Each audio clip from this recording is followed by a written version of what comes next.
Well, hello everybody, and this week's online program is a favorite saying of my mentor, usually done when I say some bonehead remark. He just looks at me and says, God gave you a brain, use it. I mean, his thing is think about things, right?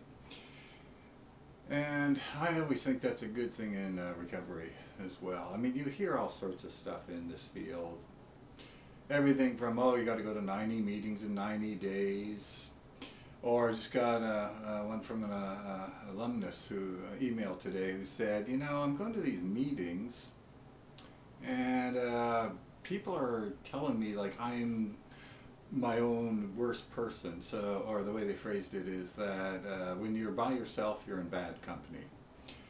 And all these comments, which are not really part of the 12-step program, they were actually inherited by what some of you remember I was talking about is the Minnesota model. It's the old 12-step based treatment, very coercive, didn't believe that addicts could think clearly or could make good decisions and all that kind of stuff. But anyway, this idea of thinking about things in your recovery, because this is your life at stake, right?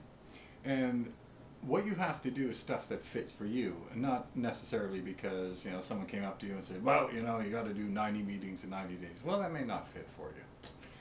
And I know people say, oh, you got to go to 6 meetings a week, and I know other people have gone for years and they say, no, you only have to go to 2 meetings a week, and other people say 3, and who knows.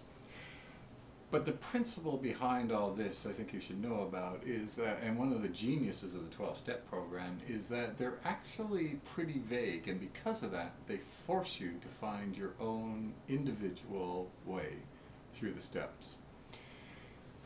And the example that I wrote about in this week's online program is step 2, which is basically a really nice step, except it's the end result. We came to believe. So basically the step is we've already figured out what this higher power is all about. So anyway, when I was in early recovery, I was asking all my buddies, well, you know, how the heck am I supposed to figure this stuff out, right? And everybody I asked gave me a different answer. And then I found a book by AA called Came to Believe, and I said, oh, finally, here's the answer. But all it was a bunch of different stories about how a bunch of different addicts found a bunch of different ways to come to believe. And there's a lesson in there, I think. Some of you remember I talked to like Ian Herod, a fellow who's got the plaque at the other treatment center I worked at, and for Ian, in his own poetical way, he believed that everybody had an angel. And that worked for Ian, so that's great. Would never work for me, but it worked for him.